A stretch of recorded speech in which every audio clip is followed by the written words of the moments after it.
জ্বর এড়াতে আমরা জানি যে কাজগুলি করতে হয় এবং যেগুলি আমাদের মেনে চলা সবার প্রয়োজন। আমরা জানি যে ডেঙ্গু এডিস মশার কারণে হয়, তাহলে সবার প্রথমে আমাদের যেই কাজটি সবচেয়ে বেশি গুরুত্বপূর্ণ, রাতে কিংবা দিনে আমরা যখনই ঘুমাবো আমরা মশারি টাঙিয়ে ঘুমাবো।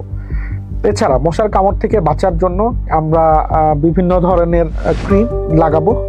এছাড়া আমরা আমাদের বাড়ির আশেপাশে কিংবা ঘরে জমানো বিভিন্ন পানি আছে সেগুলি আমরা ফেলে দিব এবং আমাদের ঘর চারপাশ সবকিছু পরিষ্কার রাখবো।